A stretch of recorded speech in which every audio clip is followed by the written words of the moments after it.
3 حاجات مهمين انت ما تعرفهاش عن اي حد بيتابع الانمي، هقولهم لك دلوقتي. 1، مهما يقول لك انا عاقل وبعرف ما اخليش الانمي ياثر على حياتي، الكلام ده مش صح. 2، لما يشوف حد بيتابع الانمي في المحيط اللي حواليه بيفرح جدا من قلبه، رغم انه ممكن يكون عنده 20 صديق مثلا بيتابعوا الانمي غيره. 3، لازم يكون في انمي الكل بيحبه وهو لا. يا ترى ايه هو الانمي ده اللي هنعرفه النهارده يا صديقي الاوتاكو. موضوع الحلقه عن انميات الاوتاكو بيكرهها. اهلا بيك صديقي الاوتاكو في فيديو جديد، ولو اول مره تشوفني فانا آية سليم، اكتر اوتاكو مواضيعه مستفزه وكلامه مش هيعجبك، بس لو تابعتني للاخر ممكن تقتنع بوجهه نظري يا صديقي الاوتاكو. مش هطول عليك، دوس لايك وسبسكرايب، عايزين نوصل القناه ل 50,000 سبسكرايب، انا مش طماعه. حاولت اراب بس باظت مني.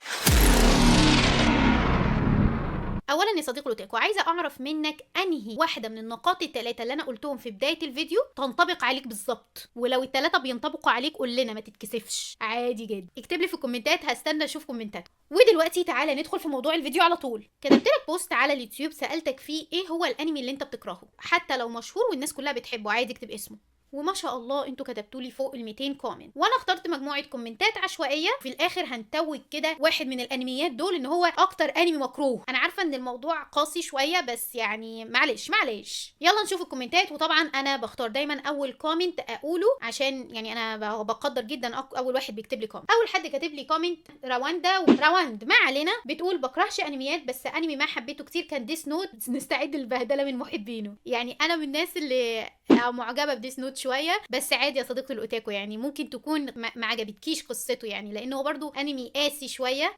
انا دايما لما بتفرج عليه بحس ان انا روحي بتوجعني كده، في حاجه بتوجعني من جوه. العالم وحش قوي، فانا مقدره جدا ان انت ممكن تكوني ما حبيتيهوش. يعني انا مش حاسه ان ديس نوت ممكن يكون ليه، يعني هو بوابه عالم الانمي لاي حد، بس هو انمي قاسي يعني، فطبيعي انك تكوني ما حبيتيهوش. اللي بعده، اكره قاتل الشياطين. انا مش لوحدي، في ناس كتير بتكرهه زيي. اللي بعده، اوشينوكو، اللي هو الانمي بتاع الموسيقى. الرسم وكتابه الشخصيات والقصه حلوين، بس الانمي سيء اضافه على انه ممل، وانا بتابعه ملخصات عشان اعرف النهايه. بس انا بحب جدا الناس اللي بتقول انها بتتابع ملخصات، لان انا واحده من الناس احيانا بحس ان انا ما عنديش وقت وما عنديش الرفاهيه ان انا اشوف انمي من اوله لاخره، وفي نفس الوقت في انميات بتبقى فيها مشاهد مش كويسه، فانا بحس ان الملخصات بتبقى شايله المشاهد دي. اوشينوكو اصلا انا من الاسباب اللي خلتني مش عايزه اتابعه ان انا اول حلقه ما عجبتنيش. انا كله اسفاف في مش اول حلقه تقريبا، الاولى او الثانيه ما اعرفش، بس هو كله اسفاف في اسفاف. يعني انا شايفاه انمي مش محترم اصلا، وانا برضو مش بحبه ومش هشوفه ملخص كمان، يعني حاسه ان انا اتقفلت منه كفايه ان انا مش هتفرج عليه. اللي بعده، وان بيس، صراحه كرهته بسبب الفانز وكلمه وان بيس عمك.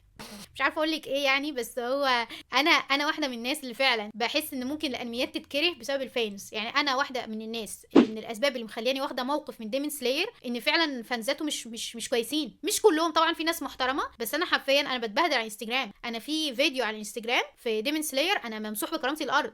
بس تمام مش مشكله، انا برضو عارفه ان فانزات وان بيس برضو من النوع المتعصب، انا مش واحده منهم الحمد لله، بس عذراكي بامانه، عذراكي، لان انا حطيت نفسي مكانك. اللي بعد، مش بكره اي انمي، بس ما بحبش حد يقارن انمي قديم بجديد، القديم احسن بكتير. بص يا احمد ابراهيم، انت معاك حق. انا بحس ان الانميات القديمه في حته، والانميات الجديده كلها في حته لوحدها بقى، هما مركونين في حته قد كده اهو، يعني اوضه والانميات القديمه واخده المكان كله. بحس كده في القصه متعوب عليها، الشخصيات مرسومه حلوه قوي، ممكن تقعد يعني من كتر ما هي قصه كبيره ممكن تقعد تكتب فصول كتير فيها. لكن انا الانميات الجديده دي بحس ان هي احيانا في حلقات ملهاش لازمه، حشو كده، اللي هو شيل شيل شيل، وفي شخصيات ملهاش لازمه، القصه ركيكه جدا، انا مش عارفه انجذب لانميات جديده للاسف. فمعك حق. اللي بعده، انمي بكرهه وان بيس لانه اطول من لسان اختي وخالتي مجتمعين، وكمان رسمه يعي. وشكرا، انت كومنتك ده يا لهوي ده تنمر، انا كان المفروض ما طلعهوش، بس اللي انت كاتبه ده تنمر بحت. يعني بجد انا زعلانه على اختك وخالتك ان انت جبت سيرتهم. انا كان ممكن ما اطلعش كومنت، بس انا بامانه حاسه ان بلاش حد يا جماعه يكتب كومنت من النوع ده، لان ممكن اختك او خالتك يبقوا موجودين يزعلوا، فليه بلاش، مفيش داعي. اللي بعده، انا اكره انمي وان بيس لانه مخليين الوان من جيش تحرير، هذا ضد مبدئي بالحياه. معاك حق، انا دي من الحاجات اللي بتضايقني جدا في وان بيس، خصوصا ان انا واحده من الناس اللي متابعاه من زمان، وزي ما بقول لكم انا حاسه ان هو زمان ما كانش فيه كده قوي، هو فجاه كده كانت طفره كده فجاه، ان هو انا مش فاهمه ايه اللي بيحصل، بس في حاجات كتير غلط بدات تتعمل في ون بيس، فبدايه من اللبس اللي مش محترم والكلام ده كله. فمعك حق في ده، مش هعرف اعلق عليه. اللي بعده، وان بيس بسبب الشخصيات وانه غبي. لا لا لا لا لا، لبس الشخصيات وانه غبي، لبس الشخصيات تمام، لكن انمي وان بيس مش غبي. يعني دي حاجه انا اعرف اعلق عليها بقى. انا مش غبي، مش غبي خالص. يعني القصه فيها افكار زي اللي هي بتعرض فكره ان انت ممكن تكون الخيانه او مش الخيانه، ان الناس اللي المفروض يبقى هم العادلين مش هم ما عندهمش عدل، لا، اللي هم بتتجسد في البحريه هم دول الناس اللي المفروض العالم يحبهم ويحترمهم. في ناس منهم خونه وفي ناس منهم وحشين.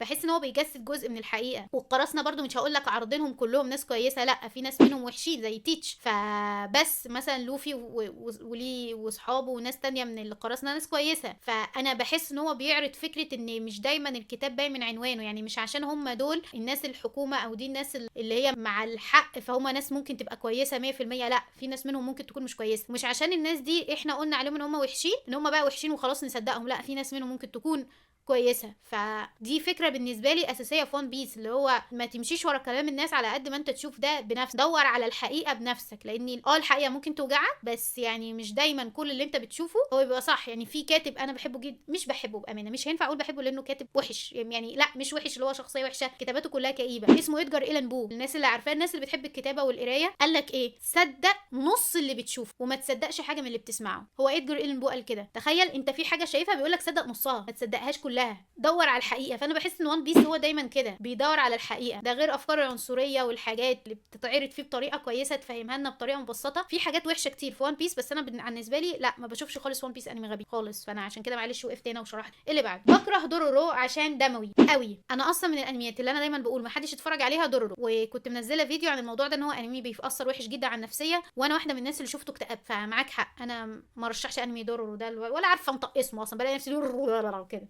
اللي بعده، انمي بكرهه بروتو، وانمي دخلت عليه بروتو. يعني هو بيكره بروتو تقريبا، فهمنا كلنا عشان قلل مستوى ناروتو. وبيشرح تاني ان في انمي دخلت عليه بالغلط بدون ما اقرا التصنيف او القصه. انصحكم تقروا التصنيف قبل ما تدخلوا، لا تكونوا اغبياء مثلي. اعتقد القصه عن طالب في الثانويه تزوج البنت اللي يكرهها غصب عنه، بعدين استوعبت ان التصنيف حريم ورميته في قائمه لا ارغب بمشاهدته. مالي الشرف اقول اسم الانمي، استغفر الله. بس معاك حق. يعني انا اصلا احيانا بكلمكم عن انميات ببقى عايزه اقول لكم، مش عايزه اقول اسمها، افهموها لوحدكم وتتفرجوش عليها. فشكرا جدا لصديقي الوداكو يوكي. انا بحب الناس اللي بتاخد حذرها على طول من اول حلقه او تاني حلقه، اللي هو الحاجه دي هتضرني فمش هتفرج عليها. برافو. اللي بعد، ناروتو، لانه حرفيا طول القصه ساصبح الهوجاجي، وام جابها تخليك تكره الانمي. اوكي هي قويه، بس كل سنتين ساسكيكا ضيعت كرامتها بسببه.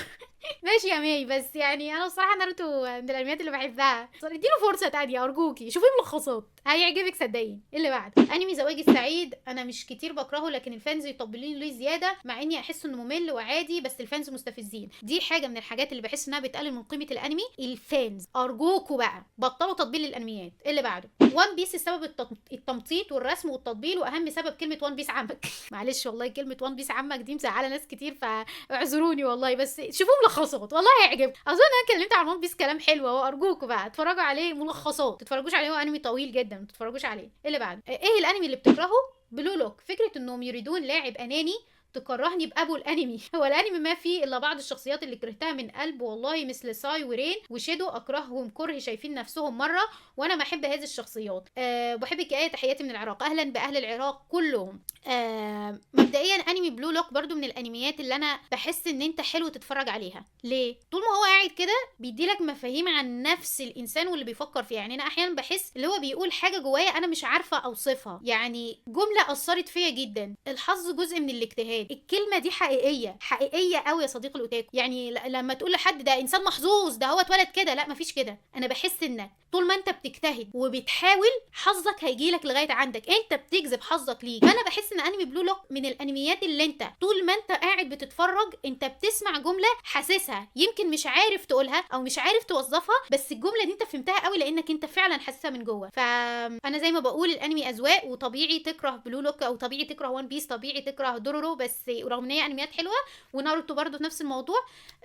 بس يعني معاكم حق، اصل انا بكره ديمون سلاير، انا مش هعرف اغير رايكم، بس انا كان نفسي اعلق بس على الحته دي في بلو لوك لاني فعلا بيأثر فيا. اللي بعده، انا اكتر انمي اكرهه هو فيري تيل. السبب الاحداث، الابطال ضد شرير خارق وقوي جدا، كلهم انهزموا على مشك الموت، لكن ناتسو افكر في اللحظات الجميله واللي تقودنا مع بعض ويغمض عينه ويفتحها وتلاقيهم رجعوا من الاول ولا كانهم خسروا المعركه. دي حاجه فعلا بلاحظها في فيري تيل، ودي حاجه من الحاجات اللي بتضايقني. الشرير في الاول يديهم على عينيهم جامد، بعد كده يروحوا ياخدوا بريك ويرجعوا هم بقى يديله على عينيه. مش عارفه ايه اللي بيحصل في اللحظه دي، بس يعني مش هعرف اجادل في النقطه دي بصراحه. معاك حق، يعني انت جبت لي نقطه فاليد جدا. ايه اللي بعده؟ ناروتو، السبب انه خلى ناروتو وساسكي اضعف بشكل مبالغ فيه. ده حتى عماد اقوى منهم هما الاثنين. يا عماد تعالى الحق بروتو. معاك حق. مش هعرف اجادل برضه في النقطه دي. في حتت كده بحس ان انتوا بتمسكوني من دراعي اللي بيوجعني ولا ايدي اللي بتوجعني. معاكوا حق والله، مش هعرف. اللي بعده هجوم العمالقه، لان النهايه ما عجبتني وانا واخويا فضلنا نشتم فيه. يعني ليه تشتم؟ ربنا يسامحه يعني، وربنا يسامح ايسياما وكل اللي كتبوا النهايه اللي اتعاستنا كلنا واخدت جزء من حياتنا. برضه معاك حق. اللي بعده دراجون بول، السبب ما عجبني. نينا العروس السبب الشخصيات غثة ورومانسي. انا ما شفتش نينا العروس ده بصراحه. ودراجون بول انا مش عارفه ايه اللي مش عاجبك فيه، لاني انا للاسف برضو شفت حلقات بسيطه منه على سبيس تون، وشفت الموسم الاخير اللي نزل. انا بصراحه الموسم الاخير اللي نزل ده يعني انا اندهشت ان هو عجبني. انا ما خلصتوش لسه، بس اندهشت ان انا شفت موسم من غير ما اشوف اللي قبل كده، وفهمت القصه واستمتعت وانا بتفرج عليه. انا حرفيا دراجون بول بفكر اشوف ملخصات. مش هعرف اشوف الانمي كله، بس انا متضايقه جدا ان انا فكره ان انا واحده شفت انميات كتير ودراجون بول مش واحد منهم. فده خلاص اهو، هشوف ملخص لدراجون بول وهطلع اتكلم عنه. دراجون بول انا مش بتحرك من غير كومنتات يا صديقي الاوتاكو. لو عايز فيديو عن دراجون بول بعد ما اتفرج على الملخصات واذاكره اكتب لي في الكومنتات. ايه اللي بعد؟ ايه الانمي اللي بتكرهه؟ وان بيس، خطايا السبعه المميته، دادان والرجل المنشار واوشينوكو وسورد ارت اونلاين، باختصار الانميات ايتشي وانميات اللي فيها تمطيط زياده عن اللزوم، و1000 حلقه. يا ريت تطلعيني في فيديو. هو انا مش فاكره ان سورد ارت اونلاين كان فيه اتشي، لا يعني ممكن في تمطيط، كان في تمطيط في سورد ارت اونلاين، بس مش عارفه يعني لو حد فاكر سورد ارت اونلاين كان فيه اتشي ولا لا، يا ريت يكتب لي في الكومنتات. بس انا مش فاكره قوي. الباقي ده كله للاسف يعني للاسف. اللي بعده مفيش انمي مكروه من كل النواحي، بس جوجيتسو وديمن بسبب النهايه، قصدي على المانجا. اما من النواحي التانية فمفيش ولا غلط. ارجوكم اعملوا لايك بليز عشان تقريبا تطلع الكومنت. انا طلعت لك الكومنت بصراحه. بس لو انت بتكره انمي عشان نهايته، فانا حاسه ان ده ظلم قوي يا صديقي الاوتاكو، لان اكيد الانمي كان حلو. يعني زي مثلا اتاك اون تايتن، الانمي كان حلو قوي، بس انا مش هعرف اكرهه عشان نهايته ما عجبتنيش، لان هو رصيده عندي كبير. ماشي تمام، يعني مش هعرف اجادل في النقطه دي كتير، يعني كل واحد ورغباته. اللي بعده ايه الانمي اللي انت بتكرهه؟ انا ما بحب جوجيتسو بسبب القصه جديده ومش مميزه، والشخصيات مقتبسه من شخصيه تانية، وكمان الكوميديا كتير بايخه وما تضحك، والاحداث ممله. ده وجهه نظره عن جوجيتسو. ماشي. اللي بعد كده ناروتو، لانه شوه ناروتو والشخصيات، وهو انمي للاطفال والاحداث ممله. حاولوا يكونوا مثل ناروتو، بس اختبار التشونين كان تشويه وعار على اختبار التشونين حق ناروتو. وبروتو شخصيه عار، مش عارفه ايه، مسكين بلا بلا بلا. باختصار بروتو زباله. ليش شتيمه بس يعني؟ بس من الواضح يعني انا ببقى متفاهمه جدا ان الشخص اللي بيبقى خصوصا في ناروتو كان حاله كده اللي هو ايه، احنا وحشنا ناروتو، عايزين نتفرج على حاجه ليها علاقه بناروتو. فبروتو بالظبط جنه، بالذات جنه كانقاذ، ولكن هو ما كانش انقاذ، هو كان فعلا زهق وملل ومش شبه ناروتو خالص، فعشان كده الناس متضايقه منه. فخلينا نشوف اللي بعده. انا بكره ويند بريكر عشان كان في مط خلال قتالهم ضد شيتشورين. بص هو فعلا معاك حق، انا حسيت من اول 4 حلقات ويند بريكر او 5 حلقات ان هو كان حلو جدا وشديد وحماسي ومش عارفه ايه، بس فجاه اخر كام حلقه اتخميت فيه كده، اللي هو انا زهقانه بخلصه والله عشان عليا واجب، عشان خاطر صناعه محتوى، عشان لازم اقول رايي. حرفيا ده كان اللي بيحصل في ويند بريكر. اللي بعده بكره حفل الجثث. ما بكرهه، بس هو اقل انمي افضله بسبب انه فكرته رعب عادي، بس الرعب باليابان عباره عن دم في الانمي مقرف مليان دم. وما انسى اللقطه اللي كانت بس ما اشوف مكون من 4 حلقات مع نهايه لا تفسر. يعني معاك حق يا ايه ده يعني انا مش عارفه ازاي ما قريتش الكومنت ده قبل ما اخش عليه كده. انا بجد لو شفت مشهد زي ده هتقرف. معاك حق يعني مش عارفه اجادل. اللي بعده سليم عمة جميع الانميات، طلعيني في الفيديو الجاي. طلعتك اهو، طالما قلت سليم عمة جميع الانميات يبقى هطلعك يا صديقي الاوتاكو. محمد زد 4 ار زد 4 ار 7 دي تقريبا، دي حاجات عشوائيه اليوتيوب بيديها لكم، بس تمام. انا عم بجميع الانميات، وشكرا جدا صديقي الاوتاكو محمد. الكومنتات دي زي ما قلت بتجيبني الارض. شكرا. اللي بعده اكتر انمي سمعته ما عجبنيش اسامه رانكينج. ليه كده يا صديقي الاوتاكو؟ ده انا ناويه اخليه في لسته انميات نظيفه، ترشيح انميات نظيفه الجزء الثالث. اسامه رانكينج ده يعني بالعكس انا حاسه ان هو كان لذيذ. ولا انت مش عاجبك فكره ان البطل اصم؟ ممكن لو في الحاله دي يعني احيانا كده الناس بتحس تشوف البطل بيتحرك وبيعمل وبيتنطط ومش عارفه ايه والكلام ده، كده، بس يعني انا مش عارفه بصراحه انت ما عجبكش ليه، بس حاسه ان انا محتاجه تفسير ليه انت ليه مش عاجبك اسامه رانكينج. اللي بعده هو مش كره لديمون سلاير، بس الفانزات بجد محسسيني ان الانمي تحفه فنيه، مع انه ما فيهوش حاجه مميزه غير الرسم. القصه عاديه جدا والشخصيات كويسه بس مش واو، يعني كتابتهم مش جامده قوي والاحداث بطيئه جدا ومتكرره، كل ارك هشره ضد قمر علوي. يعني غلبت اقول ان دي حياتي مع ديمون سلاير، غلبت اقول ان ده شعوري. شكرا جدا يا صديقي الاوتاكو حسين، انا مش هجادلك في الكلام ده لاني انا متفقه معاك 100%. يعني ندوس له بقى علامه صح خضرا كده ونديله الجرس الصح. اللي بعده دراجون بول، لسبب انه طويل ومحتاج تركيز عشان يتفهم، اتفرج على ملخصات ريح نفسك. والله احسن حل لاي انمي دلوقتي ملخصات، ملخص دراجون بول الجزء الاول والثاني والثالث لغايه اخر جزء موجود على اليوتيوب كتير جدا. ريح نفسك صديقي الاوتاكو، ولا تسيب حاجه تزعلك، ولا دراجون بول يزعلك، ولا اي حاجه تانية. اللي بعده جوجيتسو كايسن، نفس متلازمه ايه صديقي الاوتاكو في انمي ديمون سلاير. كنت باينه توقعات كبيره قوي عليه وبعدين بقى ممل بالنسبه لي قوي، وحتى ما كملتش الجزء الاول. بالظبط بالظبط يا جماعه، ليه تعشمونا في الانميات وهي الانميات ممكن تبقاش يعني عاديه؟ يعني ليه واحد يخش يقول لك جوجيتسو كايسن انمي جامد جدا جدا؟ على فكره برضو نفس الشعور اللي بحسه ناحيه ديمون سلاير احيانا بحسه ناحيه جوجيتسو كايسن، اللي هو برضو الناس دخلتني عليه بعشم كبير وفي الاخر كان عادي. بس الموسم الثاني بصراحه كان خطير خطير، انا بجد كانت انفاسي بتتحبس، فطلعته بره حته ان هو ممل ومش عارف ايه والكلام ده. بس بجد الموسم الاول كان، يا جماعه انتوا عملتوا ضجه عليه كتير برضو، فانا مش هعرف اختلف معاك في الموضوع ده. اللي بعده طوكيو ريفنجرز، اسف بس مش عارفه اكتبها كويس. لا عادي يا صديقي ده براحتك. السبب حلو كتير، بس المشكله ان البطل ما في فرق بينه وبين كيس الملاكمه. يعني الصراحه هيناتا حلو احسن واحد منه، لكن حبيت كيف تركت كل الرجال وقفت معاه. انا مش قادره افتكر الجمله قصدك بيها ايه، بس تمام. يعني انت اعتراضك ان هو كيس ملاكمه، معاك حق، انا ما شفتش حاجه غير ان هو بيتضرب في كل المواسم، فتمام مش هعرف اجادل في الموضوع ده. اللي بعده لا مش اللي بعده، خلاص الحمد لله الكومنتات خلصت. هي مش الكومنتات خلصت، وكان في كومنتات اكتر من كده، بس انا بجد يا صديقي الاوتاكو اعذروني، انا مش قادره اعمل كومنتات اكتر من كده. اديك شايف روحي بتطلع ازاي. بس لو عايز جزء تاني من انميات مكروهه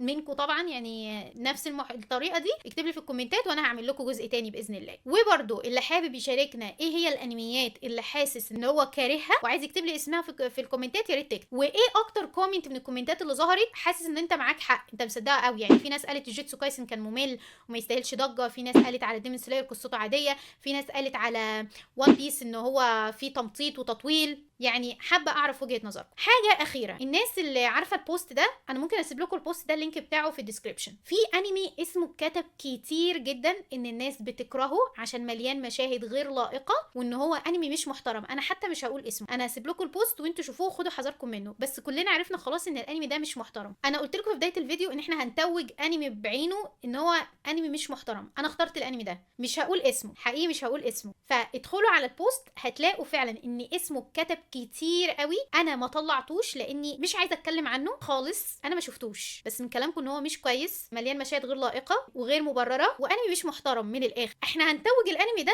كاكتر انمي مكروه حقيقي، هو ده. بس انا مش هقول اسمه. روحوا على البوست هسيبه لكم في الديسكريبشن، ان شاء الله هفتكر هسيبه في الديسكريبشن.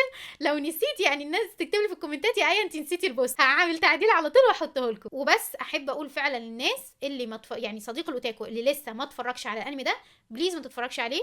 انا كايه والله ما هتفرج عليه، وحتى مش هشوفه ملخص، مش عايزاه يكون في حياتي. وانا مقتنعه وعندي قناعه كبيره ان في ناس كتير منكم بقت بتاخد حذرها وهي بتتفرج على الانمي، لان هو ده اللي المفروض تعمله. ولو تابعت الفيديو للاخر يا صديقي الاوتاكو ما تنساش تكتب لي رايك في الكومنتات، وما تنساش تبص على الديسكريبشن وتشوف كل منصاتي وتتابعني عليها. وشكرا جدا ليك. دوس لايك وسبسكرايب قبل ما تطلع، وقول معايا يوش كيموشو. دوس لايك قبل ما تطلع، انا مش طماعه.